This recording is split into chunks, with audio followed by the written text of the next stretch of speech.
Hi, thank you so much for watching. The topic of this video is going to be the art of contentment. And the reason why this is so important and why it's a topic I'm really interested in is I remember someone asking Dave Ramsey once what the most important thing to getting out of debt was, and he said unbelievable levels of contentment. So I heard that and I kind of stored that away and thought, well, that's going to be important to getting out of debt, and that's something that I need to develop for myself.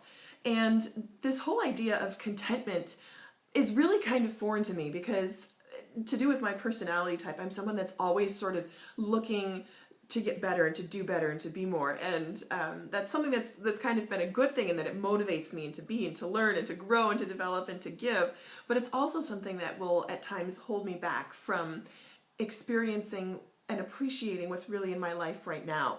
My friend plays Sims Medieval, and we were talking about like the characters on there. I've never played, but one of the things you do is you select your character's fatal flaw, and there are things like you're an insomniac, or you're inappropriate, or you're a glutton. And I was thinking, well, I wonder what my fatal flaw would be. And she said, that's easy. You never settle. And that's really true, because it's hard for me with my personality to take a breath and to be grateful for what I have and to allow that to be enough for the moment. Right now there are things in my situation that I wish were different. I mean, those, I've spoken about them before, but I realize that in any stage of life there are always going to be things that you wish are different. Maybe you wish you had a bigger house, or you had more money, or you had different people in your lives. And that's always going to be the case for wherever you are in your life, but you can make a choice right now to appreciate where you are and to make that level of appreciation be greater than your level of wanting things to change. And I think that's what I'm learning now. I know that's what I'm learning right now. So Alfred Nobel has a quote that is that contentment is the only real wealth. And I think that if you decide to define your wealth by how content you are, that's a choice that you make every day. And I firmly believe it's like a muscle that gets stronger. The more you practice contentment, the more content you're going to be able to be. And I think that's my challenge right now. And I think that real happiness doesn't come from what you have or what's in your life. It comes from what's inside you and what you appreciate.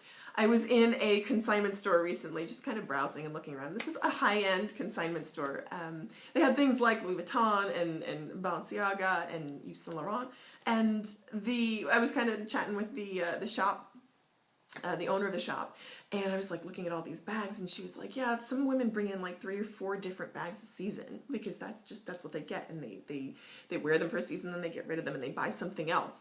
So, and she's like, but you know what, it doesn't make them happy. And she said that kind of out of the blue. I was like, wow, like I really needed to hear that, because you learn after you look for it. Once you're sort of attuned to looking for contentment, you learn where to find it. And it's not in the shops. Like, you won't find contentment at the mall. That's like the anti-contentment. You find contentment with people that you invest in. You find it with people and in relationships that you develop and that you choose to nurture and to grow. So that's kind of my musing on the art of contentment. And it really is an art because it's something that you can develop and be better at over time. It's a skill that you practice. And it's a form of expression too. I think you express your contentment. You learn new ways to do that the more that you practice it. So that's kind of my take on the art of contentment. And it is still something that I'm practicing. So thank you so much for watching. And I hope that this has been helpful, and I hope that you'll watch again soon sometime. If you haven't and you would like to, please subscribe. Would love to have you along for the journey. Thanks. Bye-bye.